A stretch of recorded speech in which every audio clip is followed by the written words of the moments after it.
Здраво од нова епизода на подкастот Наменет за наставници. Во оваа епизода ќе зборуваме за трансформативни приказни за личен развој на два наставника кои што ни се гости денеска. Од мојата лева страна е Александар Алексовски, кој што е наставник во средното училиште Марија Кири Склодовска, наставник по биологија. Да. А од мојата десна страна е Нарциса Блажевска, која што е наставник во основното училиште Круме Кепески, е наставник по англиски јазик. Добре дојдовте. Добре најдовме. Благодарам за поканата. Многу ми е мило што сте тука, сме соработувале со вас, вие сте едни од наставниците кои што навистина инвестираат во својот личен развој. И мислам дека имате што да кажете за овој подкаст и други наставници да слушнат. Благодариме. Ќе ви поставам прво едно многу тешко прашање за почеток. Како и секогаш, значи како кога ќе се навратите наназад во вашата кариера, во кој дел најмногу се мачевте? Кога почнавте или кога потоа продолживте? Што е тоа што ви било најголем предизвик? Не знам, може. Ајде, да. Нарциса. Еве вака, ме врати сега многу назад на почетокот. Меѓутоа, еве, јас би рекла, оно што посебно ми зададе тешкотија на самиот почеток беше администрацијата. Пишувањето, подготвувањето, креирањето на планирањето. Затоа што тази завршен, полн со знаење од факултет, така. Меѓутоа, најмалку сме учеле, не подготвувале на факултет, како сега ти да ја прилагодиш програмата, напишана нели од Министерството зададена, и да ја прилагодиш на учебниците кои што тогаш ги имавме и на часот на учениците, и сето тоа да биде убаво скоцкано, правилно напишано и да биде и плюс насока за понатаму. И сега, тоа мене ми беше многу тешко, морам да кажам, затоа што првиот обид мој го напишав тоа на англиски јазик. Па ми сето тоа беше скоцкано на англиски јазик и потоа ми рекоа, не смееш. Така, тоа е двојазично, мора да биде се на македонски јазик. Ајде потоа, се наново на македонски јазик.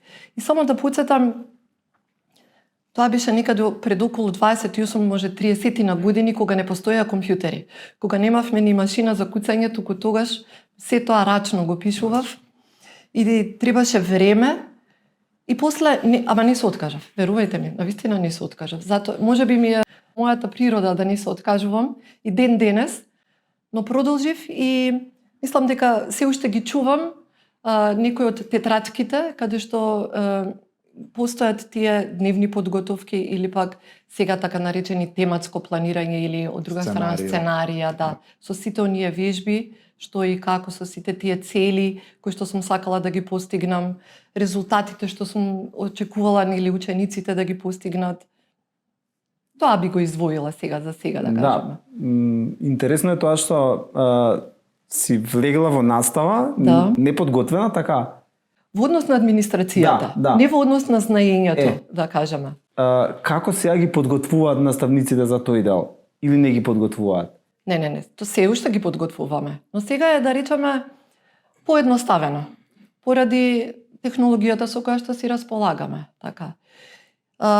Сега имаш компјутерот се ти зачувува, така. И едноставно, постои малку поголема соработка помеѓу нас постарите, да речам, така, повозрастните, поискусните наставници, па кога ќе ни дојде нов наставник, нов наставен кадар, ние веднаш сакаме да му помогнеме на тој наставник, така. И постојат и ментори, така, значи кога ќе дојде нов наставник, буквално приправник што е, му се доделува ментор, што е многу лесното. И менторот си ја воспоставува таа врска, тој однос со наставникот приправник, особено за планирањата, например. Кога станува сега збор за планирањата. И не само планирањата, понатаму веќе и методите, така што треба да ги користи, одредени проблеми, можеби со кои што ќе се соочи кога самиот наставник е влезе на час, например тајм менеджмент, така, односно да изменаџира дали колку да предава он, колку да самиот наставник, колку да им посвети внимание, индивидуално внимание на учениците, како да ги вклучи учениците, колку поинтерактивен да биде часот. Сите тие работи сега, или да речам проблеми со кои што, еве ти што ни кажа, неподготвен можеби, така од факултет, менторот ја презема улогата на водич. За да го и од подготви голема новиот помош. наставник. Да, да. Супер. Супер. Да, интересно прашање. Баш си размислувам, да. И сега да издвојам дали во минатото, ќе направам една таква паралела, дали во минатото ми било потешко или можеби и сега не е толку лесно. Еве за почетоците, баш ме потсети колешкава кога кажа, нели, кога влегуваме прв пат во училница, неподготвени во наводници. Една моја професорка на факултет, покојна сега, ќе ја спомнам, Дана Прелич, при една таков муабет неврзан со нас колегите, со бруцошите, нели, првата година, втората година студии, вели вака, првата година си наставник, поима немаш. Тоа се баш нејзини зборови. Луташ во се, не знаеш кај си, не знаеш што, не знаеш како. Втората година веќе ги фаќаш цаките и веќе почнуваш да функционираш. Третата година веќе си наставник. Значи во овој период некако мораш да научиш и да менаџираш време, и да научиш, не е само времето. Значи секој клас ти е различна приказна, колешката е во основно, секој дете е различна приказна. Па ти треба се да цело време да си на предизвик, да пратиш што се случува, да следиш нови трендови, да внимаваш на моментите, сето тоа да го лепиш на себе како професионалец и да растеш и да функционираш. Не е така едноставно, нели, сега ние сме наставници, ние знаеме во кој свет сме. Од надвор кога не гледаат мислат дека е многу многу лесно и едноставно. Воопшто не е лесно, воопшто не е едноставно. Кога ми било потешко, дали во минатото, дали сега, да, почетокот е тежок, дефинитивно, на сите колеги почетокот им е тежок, дефинитивно им треба помош. Фала Богу, ако ние сме немале таква поддршка, сега барем знаеме дека треба да им помогнеме на новиве колеги и апсолутно даваме се од себе. Моја училиште, например, ќе си кажам за мене и за моето училиште, апсолутно сме инклузивни во таа насока, значи новиот колега апсолутно ќе му помогнеме во секој поглед, ако треба и до училница ќе му кажеме каде е училницата, нема да го ставиме да лута.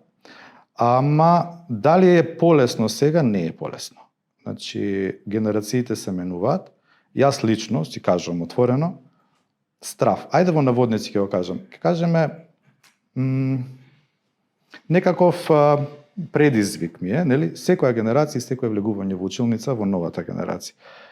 Многу брзо се менуваат и децата, и приоритетите, и начините на размислување, и нивните начини на гледање на образованието и реално, еве, не знам до година што ќе дојде. Ние сме, сега ми е актуелно тоа со генерациите, ние сме генерација X, нели? Меѓутоа, веќе третата после нас доаѓа. X, Y, Z, еве го алфа, до година алфа почнува. Вие веќе ги имате во основно. И тоа се сосема различни предизвици. Ако до пред 5 години ученикот трча по тебе за да добие поголема оценка, сега ученикот не го интересира оценката, него го интересира дали кога ќе ти каже добар ден, ти ќе му возвратиш со добар ден и ќе го прашаш како си. И тоа ќе му отвори вратата за да го научиш нешто.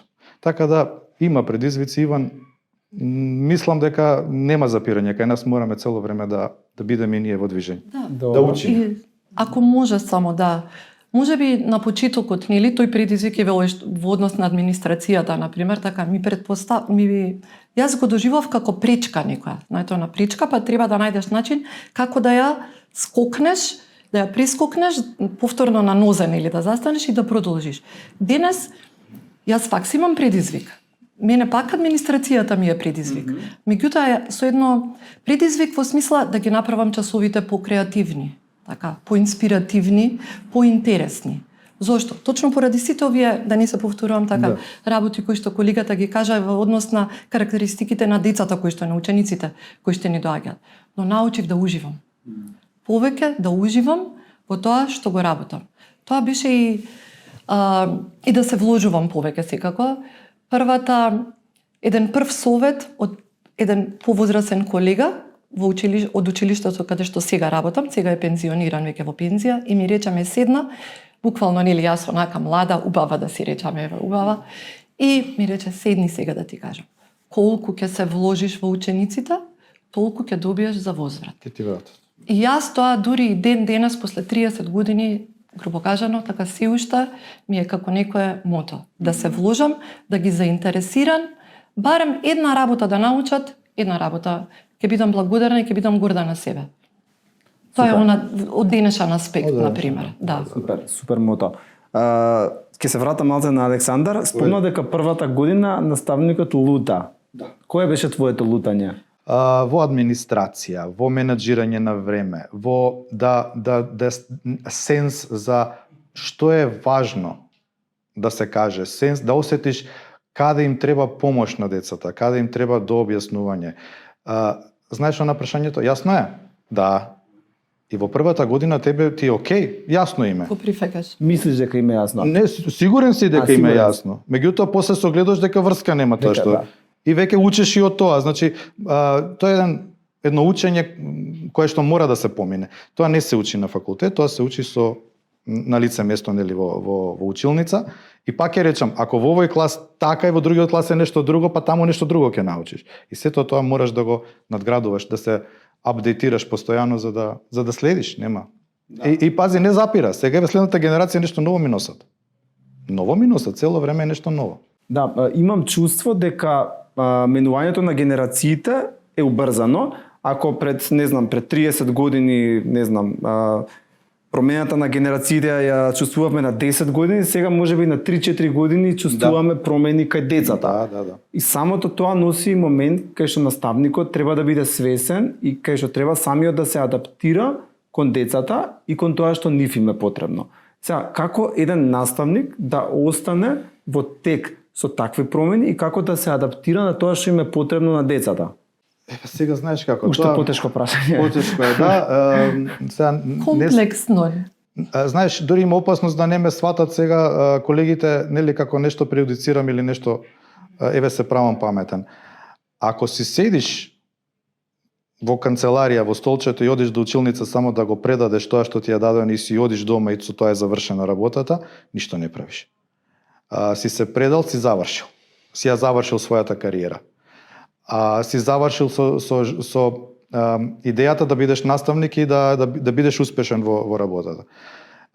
Нема седење, нема мирување, мора да се следат тековите и мора да се работи на себе од секаков можен аспект. Значи, обуки, вебинари, тука не лансираше ковидот, за жал, нели, се случи што се случи, меѓутоа нас македонците не лансираше, светлосна година напред. Не извади од комодитетот, не размрда, ја тргна па ја жината и чекај сега нешто ново. Ама ние не можеме, можете. Види сме можеле. Па дај сега понатаму. Чисто илустративно, значи, ако до пред неколку години проекторот не се користеше за настава, сега е проекторот проблем зашто не работи во училницата. Веднаш треба да се направи да се пушти да се оспособи за работа. Значи, отидено е многу понапред од тоа што беше. Конкретно, обуки. Значи, ние се знаеме, случајно гледам конкурс, си пишувам мотивацијско писмо, пишувам интерес, односно искажувам интерес, аплицирам, добивам обука. Знаеш што ја правевме таа 3 различни обуки, по 3 дена беа на 3 различни места. Значи, апсолутно те надградува, те прави многу подобар и приватно, како лик, и професионално. И конечно, нели, ја зборнавме оваа последната обука што ја имавме за коучинг. Значи, јас ја сватив прво лично за себе, за да можам да општам со моето семејство, со моите пријатели, да можам да бидам од корист, а потоа и да бидам и подобар наставник, де факто и де јури. Мислам, мора не смееме поентата ми е нема седење мирен. Излезете од комодитет, направете нешто различно, дрзнете се, не може да сгрешите, тука нема грешка. На обуките нема погрешно мислење и погрешен одговор, нели, кога работиме заедно и кога комуницираме. Се е тоа едно искуство кое што го споделуваме и растеме. Да, усвари, ние и тоа се обидуваме да им го доближиме до наставниците, дека лична трансформација во професијата пред се почнува од себе си. Значи, ако ти се освестиш себе си, ќе бидеш подобар во секое поле на животот, вклучително и работата. промените не настануваат надвор, за да се случи некоја промена, од каде треба да почнеме? Од себе си прво, така. Јас само би се надоврзала на моментот со ковидот. Еве, јас сум нели во основно училиште, па потоа ги праќаме генерациите понатаму. Ковидот, според мене, донесе две големи промени во однос на генерациите и брзи промени. Тоа е едната, да, технологијата, така, она што велиме, не извади од столчето и посигурни да бидеме да во примена на, ако ништо друго, самиот смартфон, така да го користиме во цел во интерес на учениците да биде. Но другата промена во однос на генерациите. Нели, сепак да имаме предвид дека кај мене се основци. Тоа биле дечиња кои што биле прво, второ, трето оделение, значи помали, изолирани долго време, така. И сега тие кога се вратија во училиште, и сега после овие неколку 3-4 години, така кога дојдоа веќе 7, 8, 9 оделение, тоа е генерација која што стана зависна, буквално зависна од телефонот, која што заборави да комуницира лик со лик, така, која што заборави дека чекај, другиот можеби е болен, треба да му помогнам нешто. Чекај, другарчето не дојде во училиште, значи други карактеристики носат овие генерации, кои што ние наставниците треба исто така, значи само ги воочуваме. Критичкото размислување, емпатијата, така, булингот, така. Се тоа производ или недостасуваат тие вештини поради затвореноста на учениците, под изолираноста која што постоеше за време на ковидот и нели еве сега ни се провлекува преку технологијата, преку социјалните мрежи. А иначе да, апсолутно се согласувам за тоа дека не треба јас да чекај директорот да ми каже која обука или не знам стручниот актив или да разберам од колегата, напротив, себе си, поготово во денешно време, така. Се е тоа онлайн, на еден клик ги имаш. Милион. Исподелуваме, да ти кажам, да се споделуваме, да. Информираме и нема лош збор. Дури и кога си правиме кафе муабет за време на така на паузите што си ги имаме на тој еден мал одмор, јас ќе кажам, јас оваа обука, чекајте, ајде да се организираме, научив нешто ново. Со самите колеги, не зборувам веќе и за на часовите. Ги спомна мобилните. И сега, знаеш, ќе се појави дилема дали да ги забраниме, дали е тоа решение, или можеби да се адаптираме на генерацијата мобилна, со уреди, и да пробаме да извадиме што е можно повеќе по таа насока. Бидејќи технологијата не е лоша. Технологијата е окей. Ние како ќе растеме како човештво, ни треба технологијата, ни треба генерација која што ја следи технологијата и ја работи. Да. И се додека сега во училница, нели? Како тоа да го направиме? Како да го направиш? Па имаш вебинари, имаш обуки, имаш луѓе кои што ја работат проблематиката и кои ќе те запознаат со, значи, на една таква случајно на едно такво предавање професорка од Србија беше и ни чисто не внесе во едно истражување каде што нели го проследи тој дел и каде што зборуваше за алфа генерацијата. Тоа беше за нас освестување, но на моменти дури некои од колегите кога коментиравме, почувствувавме, вика дури страв, па ја го имам дете во дома. И сега како ти да бидеш наставник и да работиш со 200 деца денеска ако немаш никаква информација за тоа што се случува. А луѓе работат на проблематика, истражуваат, гледаат, значи носат искуства, ти носат совети, ти дава совет како да се однесуваш. Тргањето на телефонот е контрапродуктивно. Се согласувам. Јарно, ама сега дај да видиме како да ја воспоставиме таа контрола, да го најдеме тој баланс, таа златна средина. Ама поентата како да научиме. Значи мораме да бидеме проактивни. А што мисле за во некои земји веќе почна и да ги забрануваат целосно мобилните телефони? Сметате дека не треба целосно да се забранат, туку да се воведат на каков начин? Кој е тој баланс еве? За самите наставници. Земјите кои што веќе да кажеме прават обиди за целосно или почнуваат со тој, како да кажам, трендите, целосно да ги забранат мобилните телефони за време на часот, сигурно направиле претходно истражување, така и како влијаат мобилните телефони, како влијаеле, така и решиле да донесат таа забрана како мерка. Така. Ние со нашиот ментален склоп, така јас се согласувам со колегата дека би било контрапродуктивно, односно контраефект би имале, така. Ако ги забраниме целосно? Ако целосно ги забраниме, да. Во смисла, што правиме ние за контролата? За време на час, така, постои посебно место каде што учениците треба да го остават така мобилниот телефон, каде што наставникот треба да го остави мобилниот телефон.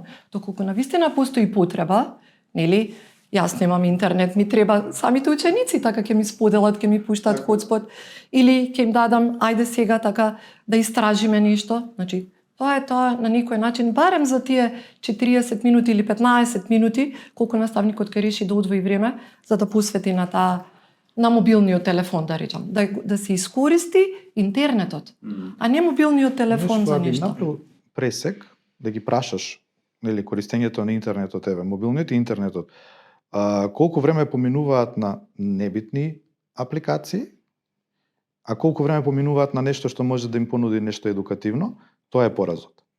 Значи, уредот е фантастичен, но треба да се работи на ограничување на глупости, така ќе се изразам, а да се работи на едукативен дел со мобилниот. Реално, они имаат мобилни телефони, они не знаат да истражат основни работи. Так.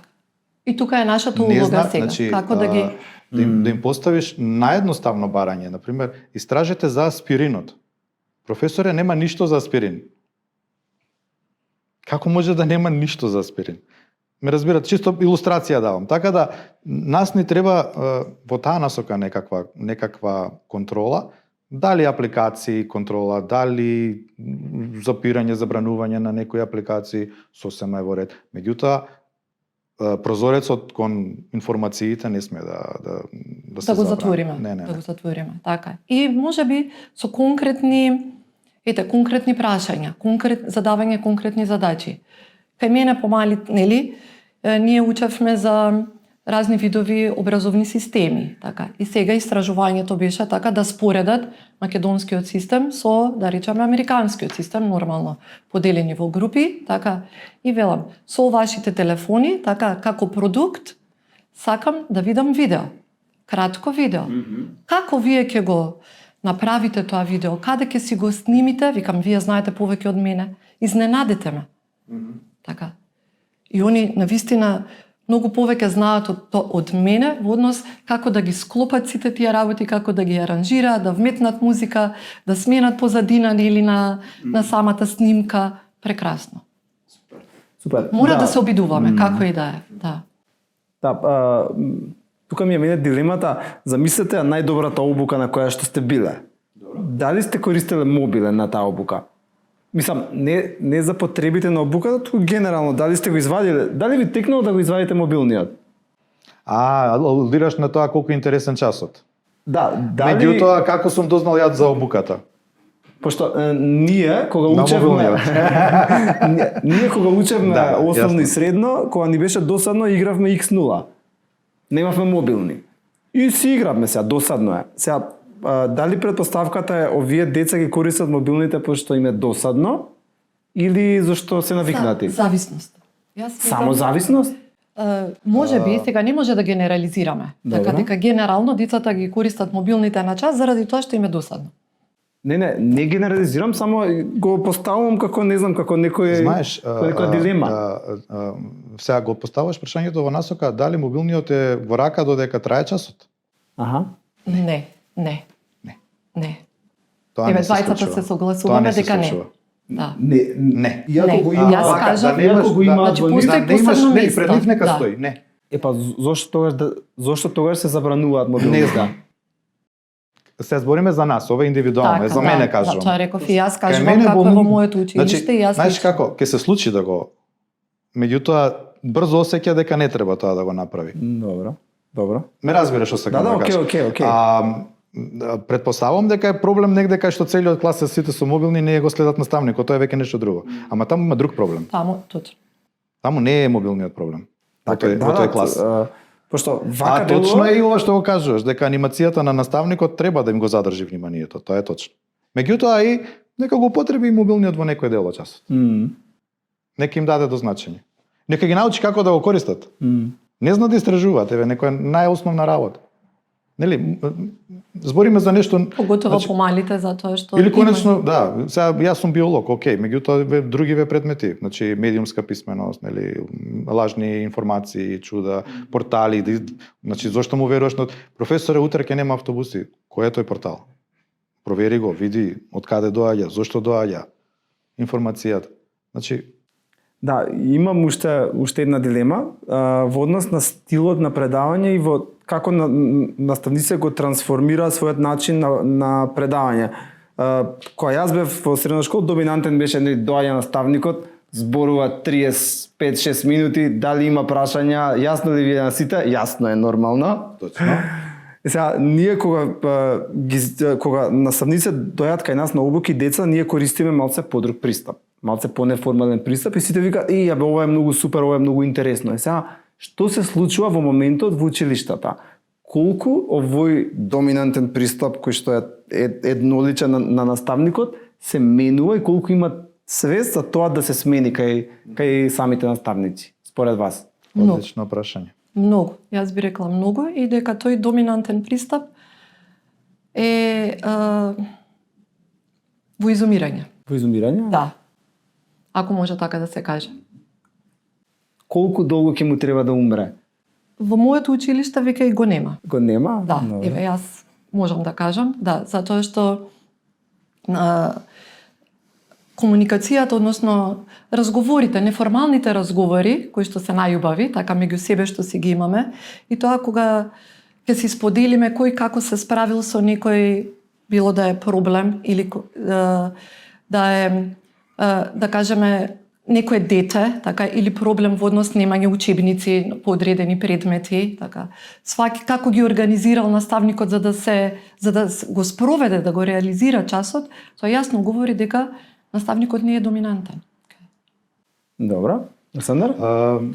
Јас сум поборник, значи јас лично сум поборник на 50-50. Значи, конкретно 100% традиционален час, од она нели што го веќе е традиционален час од минатото, ние кога сме биле во средно и во основно, и комплетно модерен час ќе се појават проблеми. Значи, имаш класови и има ученици каде што мораш повеќе да одиш кон традиционален начин за да постигнеш нешто. Има класови кои што ти дозволуваат да се поместиш во помодерниот начин. Но и овие, еве да се дрзнам да речам, еве со овој клас ќе работам комплетно нели на модерен стил. Неформално. Неформално. Не знаат да ти возвратат, бидејќи никогаш не се сретнале со такво нешто. Немаат искуство, немаат сенс за еден таков час. И ќе испадне, нели, што се случува сега, ни они самите нема да знаат. Сум размислувал за ова и осеќам дека се уште на учениците им треба традиционален пристап, а ти да олабавиш каде што треба да олабавиш и да им дозволиш повеќе слобода и нешто помодерно да внесеш. Зошто им треба традиционален пристап? Пошто ти си во средно, тебе ти дошле од основно. Средно е, да. Предпоставувам дека така се инструирани и дека дури сме зборували вака со колеги неформално дека дека децата бараат строгост, дека децата бараат авторитет да им се покаже. Имаат потреба да имаат авторитет кој што ќе биде покажан. Дека во основно има авторитет? Не знам од каде, меѓутоа ние не знам од каде. Тоа е многу комплексно прашање. Авторитетот, извини, ако јас застанам исправена и на тој начин го проектирам мојот авторитет, а додека пак ако јас го реализирам часот, јас помалку да зборувам, нели, а они повеќе, учениците повеќе да зборуваат, тоа ме прави помалку авторитет да имам. Не за мојот авторитет како наставник. Не зборувам за мојот личен авторитетот на наставникот. Потреба да препознаат наставник. Од оној, нели, потрадиционалниот тип. Еве го наставникот. Страв малце. Па не е за страв, него некое чувство кое што треба да се покаже, нели, а потоа, нели, да им се каже докаде и колку може да се оди. Јас сум поборник за, нели, за модернизација, знаеш, сме ги правеле и тие обуки, јас ги правам тие обуки. Меѓутоа не можам да кажам дека едното е лошо, а другото е супер добро. Мораме некако да правиме некоја спојка, зашто Балканот е таков, ние сме таков менталитет, емоционални сме повеќе, реагираме побурно, поемотивно и реакцијата од учениците, знаеш, например, ми се има случајно да ученици ми речат, ама професоре, вака часов сега ние пратиме, меѓутоа ни сметаат, знаеш, ова ни смета нас. Нас ни треба тишина. Ни треба и сега ти мораш да се вратиш чекори да направиш поавторитетен час. Значи, Јас можеби ќе го извини. одиме во тој правец, меѓутоа треба Можеби ќе го преформулирам, да речеме. Таа доминација не да биде доминација или тој традиционален стил на предавање да биде 40 минути како ти што кажа, туку наставникот во улога на поттикнувач, мотиватор, така. Има се уште, мислам сум се среќавала со колеги кои речат леле ме боли гласот, така, ме боли грлото, пардон, така, ме болат гласните жици, зборував, имам нова лекција за предавање и така. Јас сум секогаш тргнала од тоа, зошто јас да зборувам толку многу? Зошто јас? Како да го направам час, значи кога го креирам часот, како да направам, како да ги организирам учениците за тие повеќе да зборуваат, тие повеќе да бидат вклучени, дури и оние со со посебни образовни потреби или со некоја друга попреченост. Да, тоа треба многу повеќе време, дома значи треба повеќе време на подготовка, на осмислување, али затоа се семинарите, обуките. Јас секогаш викам, едно нешто да научам и да применам од секоја обука која што ќе ја посетам, јас сум среќна. Го применувам и продолжувам, се надоградувам, така. Тоа е градината моја. Така, едно цвеќе, друго цвеќе. Како биолог, знаеш, ова прашање сме го работеле и на обуки со наставници, пошто сум и обучувач на наставници, работам во тој дел. И тој докаде и колку. И дали е можно, и дали е возможно. И имате реакција од различни колеги, различно кажуваат, некои викаат, нема шанса, како, мора да се знае кој е тука, ако не повишиш што ни, ако не кажеш ти готово, или и обратно, кој што се потака. Меѓутоа, јас како биолог, па сега, си го објаснувам целото тоа, не дека наставниците не сакаат да прифатат нешто ново, модерно, не дека не сакаат да работат, новој принцип, со диалози, со групно работење и се.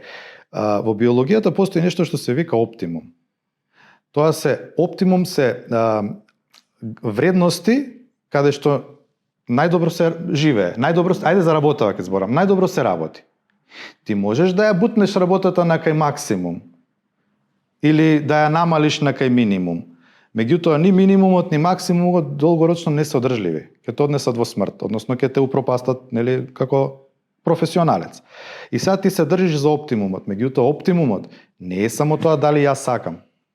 Оптимумот, во тој оптимум влегуваат фактори дали се учениците спремни, дали имам услови, дали се денеска наспани, дали се најадени, напиени, дали имам материјали, дали имам учебник, дали имам информации и други кои што можам да некоја игра што, значи многу работи се.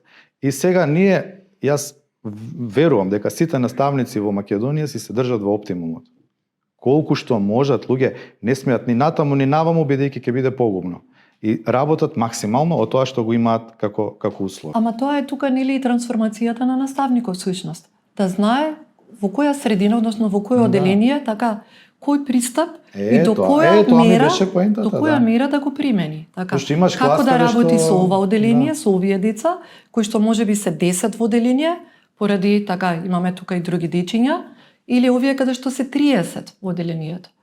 И нормално, поготово па и за биологијата, англиски, ќе речат, и сите денес знаат англиски. Не е така дека сите знаат англиски. Знаат да зборуваат, не знаат да пишуваат. Така, значи не е само игриците или не е само социјалните мрежи англискиот јазик.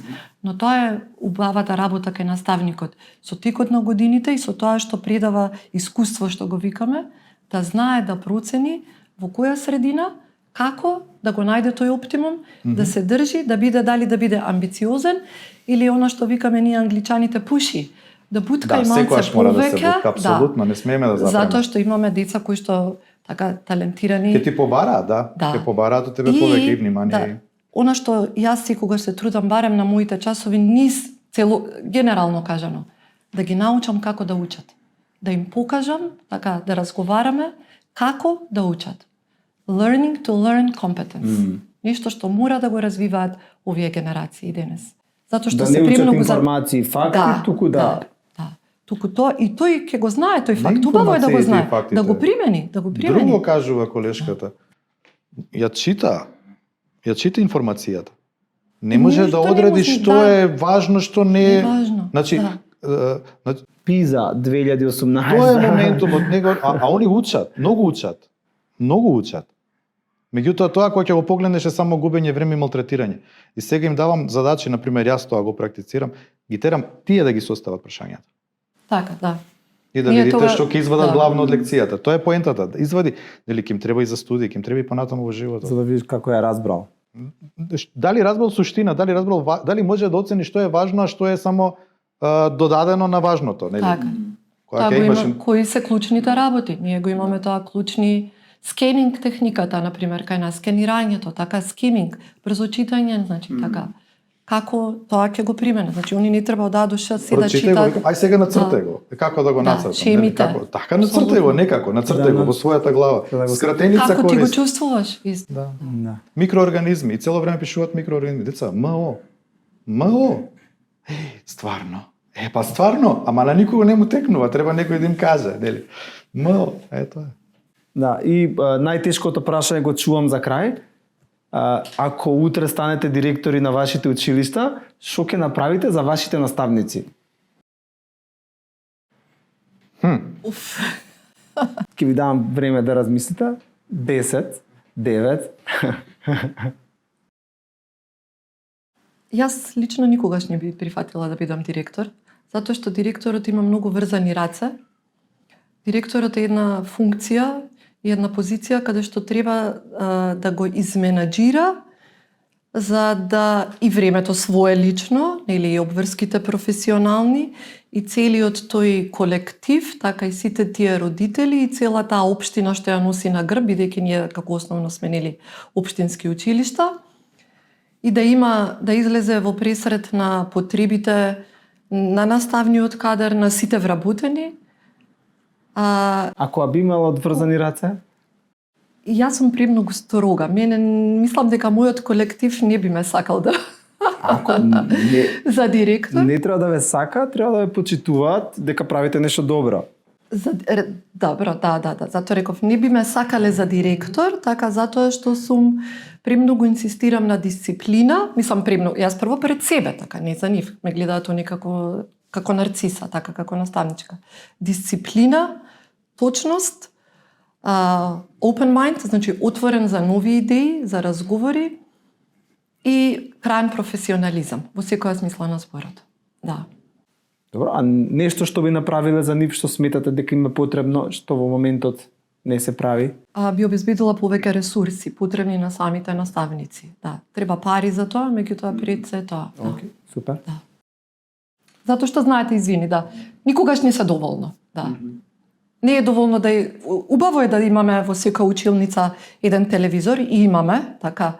Меѓутоа секогаш мањка нели ни недостасува и нешто друго. Дали тоа ќе биде тонер, дали ќе треба лаптоп да имаме, да речеме тука константно, што ќе биде да ни го носам мојот јас, така нели да биде службен, да речам, да. Секогаш мањка нешто. Добро. Александар? Знаеш, позицијата директор е многу голем предизвик и е многу тежок за работа и јас му се восхитувам на мојот директор, како постигнува и како работи. Сето тоа да го изменаџира и да има слух за нашите потреби. Значи, се што сме побарале, се пробало да се обезбеди и ќе се обезбеди во некое време, нели, треба простор, во насока на подобрување на квалитет на настава и се останато. Меѓутоа, директор, знаеш, ти го разбирам прашањето. Прашањето ти е што директорот во однос на наставата, така? Во таа насока. За наставниците. За наставниците. Не за наставата, за самите за самите Даваат наставници. многу, сепак, прават многу. Па, знаеш како, еден добар коучинг треба со сите наставници да се направи. За прво да видиш, нели, што ги мачи, а потоа и да си кажаш како да си го решат тоа. Би пошел од таму и јас мислам дека им треба многу обуки, им треба многу таков вид на ресурс. не му треба лаптоп. Имаме сите. Проектор имаме сите, интернет имаме сите, достапно информации, материјали се имаме. Ни треба обуки во множина од овој сегмент сега што го зборувавме. Како да ги следиме генерацијеве, како да им олесниме, како да ги препознаеме, како да не разбера децава, како да ги разбереме, како со родителиве, значи се некако се ни стигнува на глава на нас наставниците. Сега да не ме сватат пак погрешно, значи наставникот во овој момент во средно школа, бидејќи доаѓам од средно, работи еден куп работи, па може би таму на најнакрај ти е наставник. И кога ќе влезеш во училница, нели да предаваш, ти си во својот свет и си среќен и тогаш релаксираш и одмараш. Многу погрешно е. Ти мораш да бидеш психолог, мораш да бидеш родител, значи во наводници ова се го ставам, мораш да препознаеш го боли стомак, му е лошо, нешто се случува, не се случува, љубовни проблеми, дома проблеми, значи смртни случаи, значи ние од сите страни сме притиснати со многу работа, наставниците, и сега директорот тука како да ти олесни? Не е проблем, не гледам проблем во директорите и наставниците, во тој однос. Тука нема проблем. Не го бараме проблемот Јас само не сватив дека да. Јас не го сватив прашањето дека е проблемот. Па не, нели како да, ако си директор, нели што би сменил? Јас тоа така го разберам. Сега нешто ми смети, сега би сменил.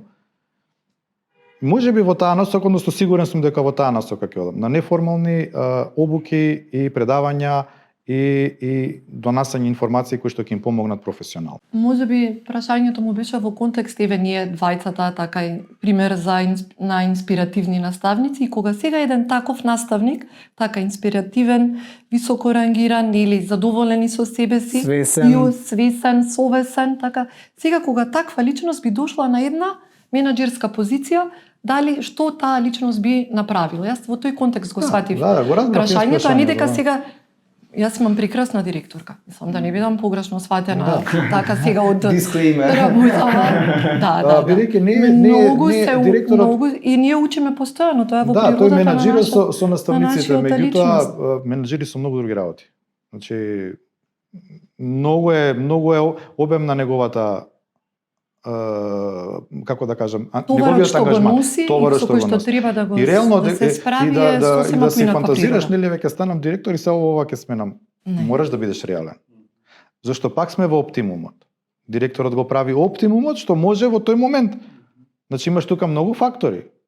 Прашањето беше одврзани са раците, значи не е проблем оптимумот. Одврзани раце. Да. Во некој друг подкаст може може би прашањето за улогата на директорот. Не се наметна само по себе, така. Добро, фала ви многу за учеството на овој подкаст, што бевте искрени, што споделивте трансформативни приказни и многу повеќе од тоа вака вашите мислења за образованието и за тоа каде одиме. Да, ви посакувам среќа во тоа што го работите и да инспирирате и други уште многу генерации на ученици и се гледаме на некоја наша обука. Се гледаме. Ве чекаме, да. Договорено.